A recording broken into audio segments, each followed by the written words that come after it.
భద్రాచలం ట్రిప్‌లో ఇది డే 2 అండి. సో, ఇక్కడ డిస్కషన్ వచ్చేసి ఆడవాళ్ళు వర్సెస్ మగవాళ్ళు అయిపోయింది.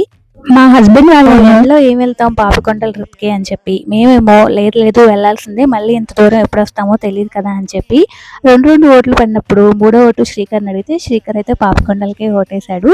ఇంకా అప్పటికప్పుడు నైట్ 10:45కి పున్నమిలో అయితే మేము టికెట్స్ బుక్ చేసుకున్నాము. ఈచ్ పర్సన్‌కి 1300 ఛార్జ్ చేశారనమాట. మేము మొత్తం 5 పర్సన్స్ కాబట్టి 6500 పే చేశాము. మేము ఓన్ వెహికల్ ఉంటే గనక పర్ పర్సన్‌కి 200 తగ్గుతుందనమాట. ఓన్ వెహికల్‌లో వెళ్ళొచ్చని చెప్పారు కానీ అక్కడ పార్కింగ్ గురించి ఎవరు నాకు చెప్పలేదు వీడియోస్‌లో కూడా. అందుకని చెప్పి మేము కారు మా స్టే దగ్గరే పెట్టేసి వాళ్ళు ప్రొవైడ్ చేసిన ఆటోలోనే అక్కడికైతే వెళ్ళాము. తీరా వెళ్ళి చూస్తే అక్కడ ప్రైవేట్ వెహికల్స్ పెట్టుకోవడానికి అంతా కూడా చాలా పార్కింగ్ ఉంది. మీరు ఓన్ వెహికల్‌తో వెళ్తే గనక మీరు డ్రైవింగ్ చాలా పర్ఫెక్ట్ అనుకుంటే ఆ రోడ్‌లో వెళ్ళొచ్చు. కర్వ్స్ చాలా ఉన్నాయన్నమాట. సో, అందుకని జాగ్రత్తగా డ్రైవ్ చేయాలి.